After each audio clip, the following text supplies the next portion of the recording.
YouTube, what is going on, guys? Day one, Nate here, and I was going to release a different video first, but this tweet came out and I felt like this video needed to come out nearly immediately, since this was a game that we were super excited about, and I think this is just super important for everybody to know, and why this isn't all bad. I think that people are going to see this and are going to think, well, this is really, really bad, but it's not. So let's read through. For anybody who doesn't know, this is the CEO and developer of Chrono Odyssey, and they tweeted very early this morning: in order to address and improve many aspects of the game based on your expectations, we have adjusted the overall release schedule.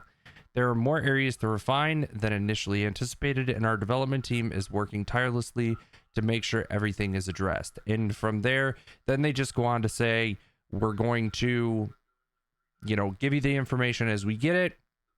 We want to be transparent. We want to work on the performance issues. Everything that we basically already knew from them.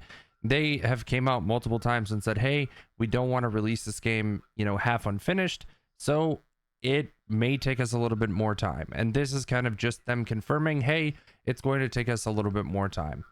With all of the information that's out about Chrono and everything that we know and all of the content and everything that we've already seen, no one has really, contemplated whether, oh, this game is going to be, content lackluster, or this game is going to, not live up to the expectations. It's always been, is this game going to be able to run? You got into the game felt very laggy, the lighting was very weird. The servers, while they did stress test very well and you didn't have a lot of disconnects, they just didn't run very well. Now, this, as many people, are going to think, oh, this is bad. It's a lot further out than they anticipated.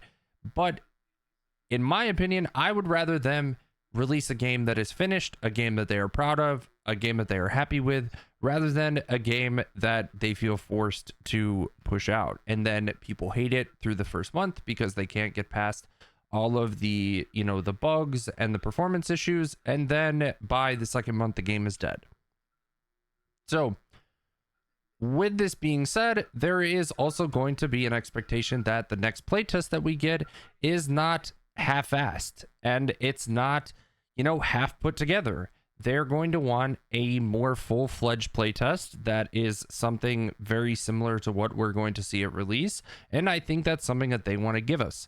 So with that being said, we now await more information on the release timeline. I think that the full release is probably looking at February, March of next year. I would think that we'll get a playtest in the winter at some point in time, but I would not expect this game to release any earlier than February or March of 2026, and I think that's okay. I think you get through a lot of the releases that are coming at the end of the year. I think it gives them time to make sure that the game is right where they want it to be, and then they release a full-fledged game that they are proud of. If you guys enjoyed the video, make sure to comment, like, and subscribe, and I'll see you guys all in the next one.